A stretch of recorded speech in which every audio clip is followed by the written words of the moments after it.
want to turn to the war between Israel and Hamas in Gaza. What is your view of this war? I think when you call it a war, you're doing a disservice to the people who are having their limbs blown off by some of the most advanced technical weaponry on the planet. It is a genocide and it is disgusting. And it doesn't matter which side of the political spectrum you fall on. When you observe a genocide in front of your very eyes, you should be disgusted. Which side is waging genocide? The Israelis are genociding the Palestinians, and you know it as well as everybody else does. That. Well, then it seems like your bosses are not allowing you to know it. What do you think of what Hamas did on October the 7th? Why are you starting the story in the middle, Piers? Didn't. I just asked you about the wider war. I'm now asking you specifically about Hamas. I cannot professionally answer that question without talking about the context that led up to October 7th. Well, nothing, to my mind, justifies what happened on October the 7th. Nothing justifies what happened before October the 7th, Piers. This is the exact point. So you're talking to a man, I don't know what answer you expect from me, because let's forget the fact that I'm a Muslim. You're talking to a man who is fighting oppression to the best of his ability because he believes that the people in charge of the world are enslaving us all, to the point where I detriment my own life. I end up in a jail cell because I'm speaking against oppression. Then you're asking me what I would do if my family was blown to pieces. You're not in a jail. Hang on. You're asking me what I would do if another government came along and blew my family to pieces? You weren't put in a jail cell because of any oppression. Absolutely I was. No, you weren't. Of course you I were was. put in jail cell because you've been accused of serious sexual crimes. I would not have been accused if I was not monumentally successful in speaking the truth. Let me ask you again. It's a simple question. Some people can answer it straight away, including pro-Palestinians people I've had on my program. Many are very quick to say absolutely. Do you believe Hamas are a terror organization? And that's a very interesting question, but I think you're peddling asininities. Well, just answer the question. Can somebody do me a favor? Google asininities and find out if it's a word. I know what it means. If it's not, make sure it's added to Webster on Top G's orders. Okay. Just, are they a terror group? You're peddling asininities because I'll tell you why, Piers. Let me answer the question. No, I'm not. Of course you are. It's a simple question. That's like me asking... I'll tell you why I asked. Because the UK, where you were born, prescribes Hamas as a terror organization. They also prescribe me as dangerous to children in schools. Let me explain something to you, Piers. You're not prescribed as that. If I were to sit here and say, is stealing wrong? And you'd say yes, and I go, but what if the person stealing is trying to feed their family, and if they don't, their family are going to die? Is it still wrong? You're trying to take a very nuanced and complicated argument and reduce it down to one sentence, which is failure. You're trying to equate stealing with a mob of terrorists breaking over a border, going to peaceful... Is that what Israel did? Wait a minute. A mob of terrorists breaking over a border and killing people. Is that what Israel did? Going through a border on October the 7th. Oh, October the 7th. Massacring young people at a festival, massacring families in their homes in a kibbutz, setting fire to them, cutting their heads off, killing babies. Oh, killing 40 babies. That was true. Well, fine. Were the babies vaccinated? Why are you being flippant? I'm not being flippant. The point I am making... I don't find that funny. No, but the point I am making is that the media lies, firstly. Secondly... I can ask you about different things at the same time, right? Sure. So I'm asking you, first of all, specifically, what is your reaction to what happened on October the 7th? Sure. I'll answer the question professionally. I do not condone the loss of human life on either side. I think anybody doing anything which directly damages civilians is disgusting and abhorrent. However, I would be an amateur if I could not sit and pretend I do not understand the motivations behind either side. This is not even me taking a side. I understand why Israel is doing what it's doing. I understand why Palestine is doing what it's doing. However, I still call the Israeli actions absolutely abhorrent and genocidal. Okay, we're going to come to Israel's actions, I promise you. We will ask that question specifically. But in terms of what Hamas did on October the 7th, do you accept that was an act of terrorism? It's an interesting question because once again... It's not really. It is. It's a very straightforward question. Because you're the person who would have called Nelson Mandela a terrorist while he was still in jail. And one person's terrorist is another person's freedom fighter. I wouldn't have called him that. For me to answer the question... Yes, you would have. For me to answer the question, I have to be very professional, Piers. For me to sit on the outside in Romania with no personal involvement in Israel-Palestine, it's easy for me to say, yes, it was an act of terror. However, if I was in Gaza, if I was in an open-air prison, if my family had been annihilated by bombs from the sky, if everybody I knew had suffered the loss of a loved one, if I had no chance of any kind of freedom or democracy or standard of life, would I believe it was an act of terror, or would I believe it's an act of resistance against oppression? You have to be very careful how you answer these questions. So what do you think? I think I understand what happens when you take people and put them in such an inhumane condition. For anybody to sit and say that you're going to take people and put them in absolutely inhumane conditions and give them no standard of life, and they're not allowed to ever fight back, or they are terrorists. But I can agree with you. Anyone who does that is an amateur. I can agree with you that the plight of the Palestinians for many decades has been absolutely shameful. So what did we think was going to happen, Piers? No, nothing justifies what happened on October the 7th. So what are they supposed to do? Nothing. So what are they supposed to do? That was an act of medieval barbaric terrorism. Nothing justifies it. Did they suffer acts of medieval? Your attempt to try and equivocate. Did they suffer acts of medieval barbaric terrorism before that date? Yes. And it's unfortunately an eye for an eye in this world. Tell me, I'm not condoning. I'm being a professional and answering to you why it happened. Give me one example of where Israel, without any provocation, went into... a specific question. Went into Gaza and massacred 1,500 innocent people, cutting their heads off, taping and boasting about what they'd done back to their families in Israel, kidnapping Holocaust survivors, bringing them, they wouldn't have, of course, done that in their case, but kidnapping old grandmothers and bringing them back to Israel, kidnapping babies, kidnapping children. When has Israel actually gone in and done something of the scale of October the 7th? There's literally endless examples of that. Give me one. In 2014, they were bombing civilians. You know what, Piers, let me tell you something. I'm not talking about, well, they were categorized as retaliation for rocket strikes, and there's an arguable point. As there is, for example, I'm vehemently against the expansion of the settlements on the West Bank. I think there are legitimate questions about the proportionality of Israel's response here. Yeah, but in terms of what Hamas perpetrated on October the 7th, there is no instance of Israel doing that to the people of Gaza. And you have to accept that. If you don't accept that, you're either deluded or you're deliberately not wanting to say the obvious, which is that was an act of terrorism, because you're concerned about upsetting people in Palestine. Is that the case? Let me go back to my first point when I said you're peddling asininities. The reason I said that is because to look at a situation, no matter how heinous, and to ignore all of the context and pretend that you do not understand why said situation happened Nothing justifies terrorism on that scale. Nothing. Is asinine. No, it's not. Because it's not about justification. Let me tell you why. Piers, it's not about justification. Let me tell you, it's about understanding the realities of the world. Let me tell you the reality of the world. Hamas came to power in 2005. Hamas's initial founding charter made it clear that they are for the eradication of Israel. And on October the 7th, they proved what that means is they will kill every Jew they can get their hands on. They are an existential threat to people in Israel and to Jewish people. And that is, I'm afraid, the purest personification of a terror group. I also think by doing what they did, as they have done since 2005, they weren't representing innocent Palestinian people in Gaza. Who are suffering now. They knew, yes, but Hamas knew when they did what they did that Israel would respond the way they did and that thousands of innocent Palestinians would get killed. They knew that, and they still did it. So my question for you is, why can't you, which is my position on this, is very straightforward. What Hamas did was an act of terror, an absolutely despicable act of terror, and should be called exactly what it is. And they are now demonstrably a terrorist group. That is why they were rightly prescribed that by the UK and America and other countries. And to try and pretend they're not makes you sound like Jeremy Corbyn. And I can't think of a worse insult to throw at you, right? So I don't think me and Corbyn agree on that. But I also think there are legitimate questions to come about the way Israel's responded. We can come to that. But I just want to ask you one more time. Is what Hamas did on October the 7th an act of terrorism? I think, Piers, it is peddling asininities for you to pretend that enslaving people... You sound like Jeremy Corbyn. No, let me answer the question. 15 times he refused to answer the question. Let me answer the question. You're now up I'm to not about... refusing. You're now about 3 or 4. If you look... Are they a terror group or not?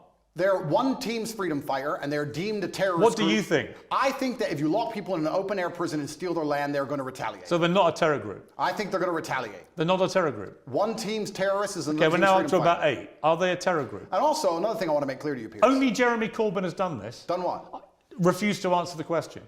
I think that what they are doing is seemingly deemed an act of terror by the people that the terror... Don't use weaselly words. They're not weaselly. Of course the Israelis think they're a terror group, and of course the Palestinians think they're freedom fighters. It's stupid that you're asking the question. Most of the civilized world thinks they're a terror group who committed an act of terrorism. It's not difficult. What they did was an act of terrorism. And I think that if Israel continues to conduct acts of terrorism on the Palestinian people, they're going to do nothing but strengthen the reaction. Well, that's a different conversation I'm about to have with you about Israel's response. But before I get there, one more time, is Hamas a terror group who committed an act of terrorism?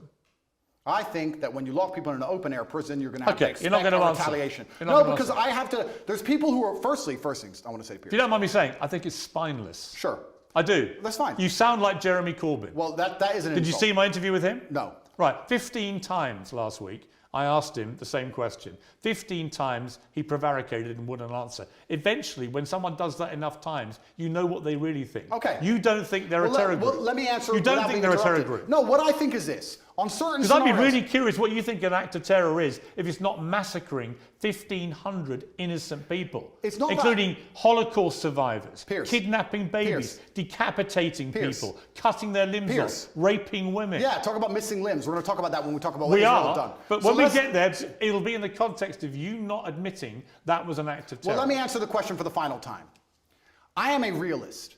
And as a realist, sometimes you do not come to the conclusion of labeling good guys and bad guys. The world is not black and white. Hamas are bad guys. No, the world is not black and white. The world is actually very gray. Anybody who sits and thinks there's clearly a good guy, there's nothing grey about what Hamas did, and clearly a bad guy does not understand how the world works. And as a realist, what you do is you look at scenarios and you understand why they happen, how unfortunate they are, how unfortunate the loss of human life is, how civilians die on both sides, how innocents are dying in a chess game played by the elites on both sides.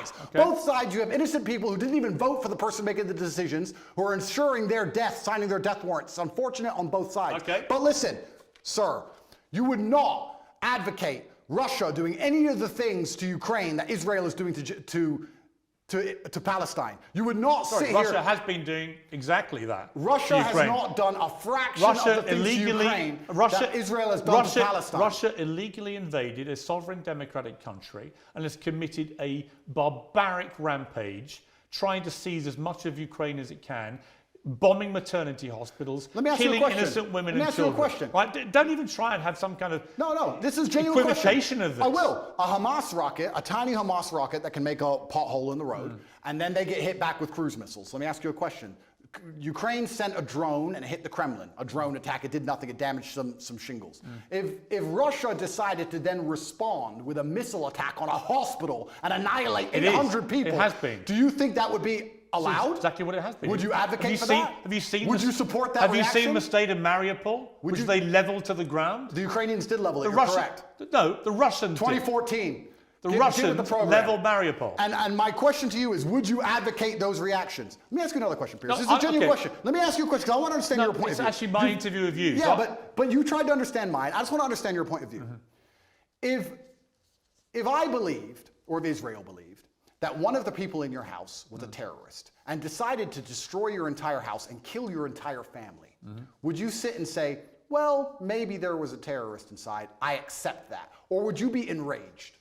Genuine question. I don't think you can take an individual person's response. Well, it's a bunch of individual people in Gaza. They're people, individuals with thoughts and dreams and aspirations which are being annihilated. 15-year-old girls without legs because of cruise missiles. Let's come to they are individual people. They're not cattle, Piers. Let's come to that. They're people. Right, and so were the people in Israel on October the 7th. And that's why it's so heinous, which is my exact point. But not heinous enough to reach your bar of terrorism. It's not about reaching bar of terrorism. It's understanding why things happen. By not saying it, you've made your position clear. Just as Jeremy Corbyn did. And to pretend you're any different is ridiculous. Let's move on to Israel's response, because there are legitimate questions about this. Hamas embeds itself, 40,000 terrorists in my estimation. You can call them whatever you like. And they're embedded amongst the civilian population, predominantly in northern Gaza. We know from intelligence over the last 20 years, which you won't believe because the Matrix has made it all up. Correct. But we know from intelligence that historically Hamas likes to embed itself, particularly around things like schools and hospitals and mosques, because that makes it more difficult if the Israelis attack. Yeah. Now, Israel has killed nearly 12,000 people in its response, right? There are many people around the world demanding a ceasefire who think that is a ridiculously disproportionate response to what happened. Well, it was genocide. They would want to kill everyone in Palestine. They don't. They just want to drive them all out. Whereas Hamas do want to kill every Jew. That is actually what genocide is. You know what's actually interesting? Because you've spoken about this subject with people who actually understand the conflict better than I do. Mohammed Hijab understands it better. Low-key understands it better. I'm talking from a very general humanistic perspective, because I don't understand the absolute intricacies like they do. Do you know what genocide means? Of course I do. Right. Genocide means you want to eradicate an entire people based on race or ethnicity. Israel clearly doesn't want to do that to the Palestinian people. Clearly not. If it did, it wouldn't tell a million of them, as it turned out, who moved south. Now, there are arguments about whether to attack them as they moved. Well, some people got hit as they moved. Oh, some people got hit. Yes. Some people got hit. You know what, You know Andrew? what happens? You know what, Andrew? Wait till it's your son, son. You know what? Wait till it's your son. I agree. And you know what, Andrew? War is horrific. It's horrific. The question is it a just war for Israel to go after Hamas? And if it is, and you believe as I do, Hamas has to be got rid of, how do you do that? If you don't do it the way Israel is doing it, how do you get rid of that terror group? Now, you won't agree with anything they're doing because you can't even categorize them as a terror group. No, the reason I won't agree with them is because I'm a human, Piers. And please let me answer this without being interrupted. You didn't answer my earlier question for a reason, because you knew that you couldn't answer it without proving my point. The question about the fact that if they decided to cruise missile your house because they thought somebody inside was a terrorist, you would not accept the loss of your family that you have raised. You would not accept that. Of course I wouldn't. Okay, absolutely. So let me answer this as a professional. What's funny is I'm a humanist. Like I said, a professional what, by the way? The professional. Please let me answer. Let me answer. What are you? What are you thinking? You say you're thinking of professional, and I'm talking about this from a humanistic perspective, right? And like I said, you've talked to people more knowledgeable than me on the details of the subject. Right. Listen to me very carefully. I thought we lived in a democratic society. You just said 35,000 Hamas terrorists, and this is the thing that's most upsetting to me. This is what genuinely upsets me. Israel intelligence will say a guy's a Hamas terrorist. Has that guy gone to a court of law? Has there been a democratic process? Has he been proven to be a terrorist? No. They've just decided from their intelligence that couldn't see an invasion coming from hundreds of miles away. So this intelligence is actually no. It's not great. No. So they've decided this person might be in intelligence without court case, without any kind of democratic process, and because of that, they've decided to annihilate civilians along with him, and it's all just collateral damage, and nobody should care. That is not a humanistic perspective, and that is disgusting. And any person in the West who is advocating for that is a hypocrite. Because if it was turned on them, if the American government said, we think the person in your shopping mall, one of the people you were shopping alongside in the mall, might have committed a crime. We didn't take them to court. We think they might have, so we killed your whole family. Get over it. So the last time is a clown and a hypocrite. So the last time, what do you expect full-grown men to do? I'm about to respond. What do you expect full-grown men to do when you kill all of their families and leave them locked in an open-air prison? Let me respond. The last time that Jewish people faced an existential threat was in World War II. And the Nazis, who wanted to take over the world and kill every Jewish person, the Nazis were ultimately defeated by Winston Churchill leading the Allies. And Winston Churchill, in the process of defeating the Nazis, killed a lot of German innocent civilians in the process. Do you think that was justified? Let me ask a question. Was it? Well, no, I asked the questions. Was it justified? Sir, I believe, and let me just get this right in my head. Yeah, think about it. No, I don't need to think about your question.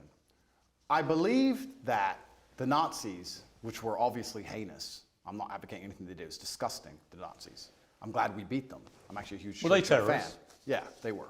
Right. So I believe that they were... So when you massacre Jewish people, you're terrorists? Except when you do it in Israel. When you try and conduct genocide on a populace because you don't want them on land you say is yours, then you are terrorists. It's exactly what Hamas did on October the 7th. Exactly what Israel had did before that. So you've literally just described what Hamas do. You just described what Israel do. They're trying to genocide the Palestinians as we speak. And this is the exact point. So Israel... No, but to sit here... Hang on, so you think Israel are terrorists? I think that what they're doing now is disproportionate and genocidal. Is it terrorism? It's genocidal, so I guess that makes it terrorism. It's genocidal. So they're terrorists for responding to an act of terror, but the people who committed the act of terror are not terrorists. The way in which they're responding... You see the problem in that argument? No. Really? Piers, what they are doing now... Slaughtering 1,500 people in the way they did it is not an act of terror by terrorists, but a response from the people who are on the receiving end, rather like the response of the Allies in World War II to what the Nazis did. That apparently is the only act of terrorism. Didn't you say 12,000 people the Israelis have killed thus far? Yes. I saw a video of a 15-year-old girl with no legs begging to die. Yeah. She was begging to die saying, I have no future because my parents are gone or my legs are gone. It's horrific. I have no future. No, but you say that, right? You talk about numbers and statistics and you say a few people got caught. You don't think of Gazans and you don't think of as Muslims and Palestinians as individual people. Oh, yes, I do. No, you don't. Because if you did, you would not be happy with what's happening. Don't you dare say that about me. Well, okay, then don't group them together in numbers. No, they're not numbers, they're I've spoken people. for many years about the plight of the Palestinian people. I think it's outrageous that Israel has any control over their ability to function with water, with fuel, with other energy, and so on, and food, and so on. That's interesting. So if you were in Gaza as a Gazan male, of masculine, fighting age, and you believed the things you currently believe, what would you do about it? I'm just asking. You know what? Nothing justifies the terrorism we saw. I never said you'd be a terrorist. I'm asking what you do. No. I understand why people in Palestine feel oppressed. I understand why they want freedom. I understand why they want the same rights as the people in Israel. Then here's a perfect... On that we agree. Absolutely, we agree. But nothing justifies what happened in October. Well, here's where we disagree, Piers, because as a professional, when we both agree on the point that the people inside of Gaza are being oppressed and that their life is being detrimented and that they have no way of getting out, we, as a professional, and I do agree with that. I understand pressure cookers explode. You're pretending they shouldn't. You're saying that they should never explode. Nothing bad should ever happen. Saying nothing justifies terrorism. We should just be allowed to subjugate them for endless years and nothing happens. And I'm a realist to understand that pressure cookers explode. No, you're not. And that's what happened. No, you're not. We need a solution to the problem, or it will continue to happen. You're not a realist, because actually you are not accepting that what they did on October the 7th was an act of terrorism by terrorists. You won't accept that. You think actually they're freedom fighters doing some kind of resistance. And I say that is ridiculous and shameful. That's the difference between us. I understand that pressure cookers explode, Piers. Right. So you think it's perfectly reasonable what happened there? I don't think it's reasonable. I think it's a shame. Natural consequence. I think it's a shame. A shame. That's it. I think it's a shame that we're living in the world now where people are reduced to basically suicide to try and fight for freedom for their families if they have one left, because they all committed suicide. Those men who did that. Well, the Hamas, they didn't have a chance of survival. I think when you that's because they believe that they're martyring themselves and going to a better life. life. You oppress people to the point where their family's dead and they have nothing to live for. So I think that's a shame. So do you support Islamic fundamentalism? Absolutely not. Do you support an Islamist ideology? Absolutely not. Right. What I support. So why do you support Hamas? I support justice in the universe. Do you support Hamas? I support justice in the universe. Do you support Hamas? No. You don't? Well, I don't know the ins and outs of Hamas's creed. I have to be very honest. Well, you know what they did on October the 7th. Do you support them? I understand why that happened, and I'm saying it's a shame. But you won't denounce them. I say it's a shame. Will you condemn them? I can't sit here and condemn the obvious outcome of consequence. Really? How can I condemn? You can't condemn Hamas for what they did. Well, we know what's going to happen, and we need a solution. So you're very quick to condemn Israel's response, but you won't condemn the terror attack which prompted it. No, I'll tell you why. Even though Hamas knew by doing what they were doing, that would be the response. Do you think they knew that? Of course they knew that. You think they knew the Israelis? They did it quite deliberately. You know why? Because they were funded and supported by Iran. They didn't like the fact that Israel was normalizing relations with a bunch of Arab countries, from the UAE to Bahrain to Morocco, and then coming down the line was going to be Saudi Arabia. That was a threat to the Iran view of what should be happening in that region. Iran are the ones who support and fund and arm Hamas, and they clearly, in my estimation, it hasn't been probably established yet, but clearly Hamas couldn't have done this on their own. They've done it with support from Iran, and they've gone and committed an act of such heinous atrocity that they knew what the response would be, and that means that they sentenced in that moment not just 1,500 people in Israel to death in the most appalling manner possible, but they also sentenced to death thousands and thousands of innocent Palestinians, including many innocent children, because half the population are children, and Hamas knew that was what was going to happen. So my question is, how can anyone think that Hamas is a force for good for the Palestinian people? They are a force for evil. No, I didn't say they're a force for good. I said it's a pressure cooker and it's a shame. But you won't even condemn them. Let me ask the question. Do you think if we gave the Palestinian people basic human rights, that Hamas would find it more difficult to recruit new soldiers? I think probably if we treat them like humans, this won't happen. So we agree and let's move on. I think there's a real danger in the scale of Israel's response that you radicalize a whole new generation of Palestinians. I think that's a real danger. So by the way, I've said that. We can agree on that. So perhaps it was Israel's actions before October 7th that radicalized the soldiers who invaded. So you agree with me. So let's move on. No, I don't. No, nothing justifies what they did. Let me ask you about the reaction that you've had from certain people who I think at one stage you had a good relationship with. Sure. One is Jordan Peterson, and the other one Ben Shapiro. Let's talk about Jordan first. Sure. You've had a bit of a to and fro with him, but what is your view of him? I think Jordan and I actually agree on many issues. I think the enemy of my enemy is my friend. I think we have a lot more in common than we have that we disagree on. We have different views of the world on certain things. I think we approach him from different places. He's far more in his mind, whereas I live in more in a physical realm than he does. I have nothing against Jordan. I don't dislike him. I do find it, and I must be honest, a bit disingenuous and hypocritical that he speaks mental strength and then ends up addicted to an antidepressant. I don't think he should ever take antidepressants ever. I've been through worse than what he's been through, and I didn't take a single drug. However, I have nothing against the guy. He says very intelligent things, and I'd be interested to argue with him or discuss or debate with him, but I think we'd actually agree on most points, to be honest with you. I don't think he may be unhappy with somehow how I've lived my life and some things I've done, but we've already discussed the fact that I come from the lowest income area of the UK and most people around me were selling drugs, so at least I didn't do that. So I'm not going to allow somebody who's a professor at a university who's had an easy life come along and tell me how people from the streets should survive. You have to find a way out. Let's get rich or die trying. But I have nothing against the guy. I just think that he's been a bit hypocritical. And then, truthfully, the only time I've been genuinely a bit appalled by any of his actions was the tweet he made on Israel-Palestine when he said, "Give them hell." I know that's an easy thing to say, and it's an expression that people use and they throw it around flippantly. But I think when you actually wish hell upon other human beings, I think it's a disgusting thing to do, because hell is that 15-year-old girl with no legs and her parents were dead. Well, hell and when is, you see her crying her eyes out, begging to die, that is hell. And I don't think you should genuinely wish hell on anyone, Israel or Palestinian, anyone. I'm a humanist. I don't want anybody to die. Well, he did. When he was wishing hell on an entire population, he did express regret for the way he phrased it. And he should, and he because it's disgusting. I've not wished hell on the Israelis. I've not wished hell on the Israeli state. I don't want any Israeli civilian to go through what that 15-year-old Palestinian girl's going through. Not a single one. He said about you, Jordan Peterson, I'm not particularly happy to be grouped with Andrew Tate. I think there are some elements about what he does that are quite reprehensible. I'm sure he has. I don't know everything he says, and he may disagree with some of my point of view. As I said, I have nothing against him. I don't think anything he says is particularly wrong. I think that he's hypocritical because of the antidepressant problem, and I think that the fact he wishes hell on other humans because he gets emotionally involved in a conflict, which within 2 minutes of it sparking off, he's wishing genocide. I think that says a lot about his personality. But overall, when he speaks at length, a lot of the things he says are pretty well thought through and pretty constructive. I have nothing against the guy. Let me turn to Ben Shapiro. He said, "Let me assure you, as someone who's not pimped women and bragged about it, that morality requires that those who rape women and kidnap women must be eradicated, not negotiated with." He says, on my show, I won't be lectured on morality and toughness by Andrew Tate. His great idea of toughness and morality is pimping women and bragging about it on air, and then trying to quasi-walk it back while simultaneously maintaining many of the same positions and flexing his biceps. Listen, everyone should be able to tweet whatever it is they want. I'm all for an open discourse, even with people who I think are dead wrong on a lot of issues. But Andrew Tate is dead wrong on a lot of these issues.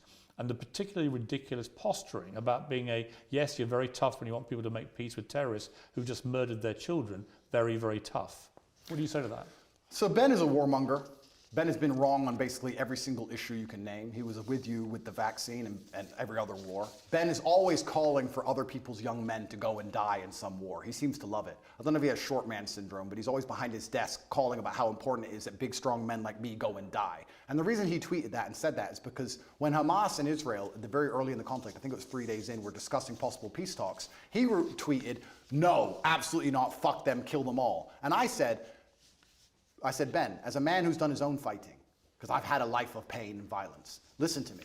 Peace is always worth a conversation. What I said is that we should always be prepared to at least discuss peace. He, because he's a warmonger, said, "No, peace is not worth a conversation. You're this, you're that, da-da." Because he's always sitting behind his desk. He must have a booster chair, and he's always running his mouth trying to invoke violence and call for war. And I find it kind of hypocritical, because a man who's so small he would die if he was slapped on the street, sitting behind a desk and screaming for other people to be annihilated, I think is kind of, it's worse than hypocritical. It's insane. I believe if he was sitting here listening to this, he would say that what he's screaming for is for Jewish people in Israel to be able to defend themselves. And he's a Jewish man. All Ben does is call for war. And I agree. Defending yourself. That's not all he does. That's all he does. And calling for war and defending yourself is very different than genocide. And Ben, like I said, overall, most of Ben's worldviews and mine probably align. We don't align on the religious sect, and we don't rely on the religious points. Fine. But our overall worldviews about how society should function probably align on many of the key issues. I don't have a beef with Ben, and I don't watch his show, and I have no idea what he talks about a lot of the time. But what I do know is that every time I turn it on, he's calling for someone else's son to go and die in a ditch somewhere for his interests. And I don't like people who are not advocates for peace. "Blessed are the peacemakers," said Candente, who is far more intelligent than Ben will ever be. And she is completely right.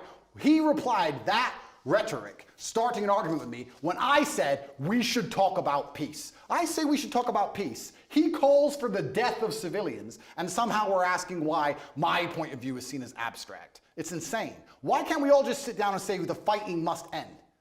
Why can't we do that? Why can't we sit and say, nobody should be dying, let's stop using the most advanced military weaponry on the planet to blow the limbs off children? Why can't we say that without being deemed some kind of terrorist sympathizer or anti-Semite? It's insanity. Trump came along and didn't start a single war. He's the only one who didn't. And they're going to come along him and make him a bad guy. When a new president comes in, it's just endless war and death and killing. Have you seen a dead body, Piers? Have you seen people lose a fucking limb? It's disgusting. I know what's happening over there. Have you seen that? I don't need to tell you about the parts of my history that I'm not prepared to share, Piers. You've seen people... I said it to Ben. I said people who have done their own fighting and seen their own violence and have seen people bleed out in the street from a stab wound are not going to be so smart and so quick to sit behind a desk and call for the death of innocent people. It's disgusting what's happening. I don't want anyone to die on either side. And when I come along as a peacemaker and say, this is insane, because he's a warmonger, because he has chosen blinkers and sees one side of the argument and refuses to accept the humanity of Palestinians, he says I'm a bad person for calling for peace. Well, you know why? Because he'll probably listen to this interview and say, this guy can't even describe Hamas as terrorists. If Ben Shapiro thinks bad of And if you don't think what happened to the people in Israel on October the 7th is an act of terrorism, did I not just say then you are, I want all people then to you stop are just dying? You are just as partisan to one side as you believe Ben Shapiro Did is I to the not other. just say I want all people to start dying? Stop dying. Piers, don't interrupt this. It's 2 sentences. I want all people to stop dying. However, I understand what is going to happen when you create a pressure cooker. That is my answer, and it's extremely professional. I don't want anyone to die, and because I don't want anyone to die, because I'm a peacemaker, because I'm a humanist, I understand you cannot lock people in an open-air prison for an undetermined period of time without provoking terrorism. So out of interest, what would you have done if you'd been Israel after October the 7th? That's a really interesting question, and I think there's people who are more qualified than me to answer. Given that Hamas last week said, we're going to try and do the same thing again and again and again, what would you do to defend the people of Israel? Good question. They have the Iron Dome, which is largely effective. I think that their border security is usually effective. It's very interesting that it wasn't on this So you would day. say they would do nothing then, other than tighten up security? I think if I was truthfully, I'll answer the question. If I was truthfully in charge of Israel, I would have found out how our border was penetrated. I would have made sure that was impossible to do. I would have had large conversations and discourse during that period, which would probably take weeks to ensure that my border was impenetrable because we were at no genuine threat of a repeat attack. And then I would make it clear that there will be some repercussion unless we can come to peace terms. I don't think the Hamas doesn't want peace. Of course not. But I'm saying That's their fine. stated position. Of course. So does it mean okay, peace but you're with asking Hamas? what I'd do. I would have found out, first things first, I'm a man. So first things first, you fix the problem. Okay, our border's been penetrated. How do we make sure that doesn't happen again? Sure, How did it happen? Internal investigation. Of course. Let's make sure the border's secure. Now our civilians are safe. Our civilians are safe, which buys us time. Let's have a conversation and see if we can actually reason with Hamas. If we can't, then there might be some military intervention. Then what? But there certainly wouldn't be bombing hospitals, cruise missiling refugee camps. There wouldn't be any of the things that's going on now. Absolutely You not. wouldn't try and attack the people that No, did it. because this is a rushed and emotional response. And that's what I would have prevented. I would have made sure as a man I didn't make a rushed and emotional response. So you'd be more like Neville Chamberlain, trying to do peace with the Nazis and Winston Churchill trying to kill them. Well, yeah, that's an interesting question. You're an appeaser, not a warrior. Well, I still think I'm a warrior, but I think that when you're a warrior, you have to be very capable and... But that's what Neville Chamberlain's view was. We should do peace with the Nazis. You have to be very understanding of your power, and you have to use it responsibly. And just like I said earlier, when I'm trying to be responsible about what I say to the young men of the world, I would understand as Israel, I must be responsible with my massive military might to make sure I don't kill civilians. And I would sit and try and make a measured response, and I'd be a professional, and I would consider them human beings, and I would secure my border and try and come up with a plan better than, oh no, I'm mad, I'm emotional now, let's go kill everyone. I think that's the wrong response. Correct. I don't think that's the right thing to do. We've spent a long time talking. You're going to find out at some stage today or in the next few days whether you're going to get your possessions back. That'll either happen or not happen. But then there's likely to be a trial, and that will determine how you spend the next 10 years of your life, almost certainly, which is a sobering thought for anyone. When you look back on the whole arc of the last few years, you know, you've expressed some regret because of your turning to Islam, your change in your philosophy from a religious perspective. You've acknowledged that some of the stuff you used to do was immoral. Do you look at the journey you've gone on here and think that in a way, notwithstanding the matrix and everything else, that maybe you yourself could have done things differently to avoid being in this position? Absolutely. I'm a man and I take absolute self-accountability. You have to, as a man, your superpower is looking in the mirror and understanding everything that happens to you, both good and bad, to a degree is your fault. It could have all been influenced. I could have avoided all of this. I could have avoided the Matrix attacks, I could have avoided jail cell, if you don't let me using that term. I could have avoided all the negative press. I could have chosen to work in Starbucks and just stayed a nobody. I made choices that put me in this position. I take responsibility for them. I said things on the internet in a satirical way on videos that got 110 views when YouTube was brand new that I did not expect to become the most viral videos in the world because I didn't expect to become the most famous and known person on the planet. That's all true. I'm not saying I have no part to play in any of this. However, I can still say that I'm completely innocent. I can still say that it is only my fame and notoriety that has inspired the prosecution service to try and even put me in jail in the first place. I can still say that there's some unfair policing in the world depending on your political views. I can still say all of those things while accepting absolute responsibility for the situation I am in. Andrew Tate, thank you very much. Thank you, sir. Vous êtes faussement heureux, vous troquez vos valeurs. Lui, il est tout mon monde, et bien plus que ça. Seul je crie son nom quand vient le désarroi. Et puis tout s'effondre quand il n'est plus là. J'aimerais tellement lui dire, mais je n'ose pas.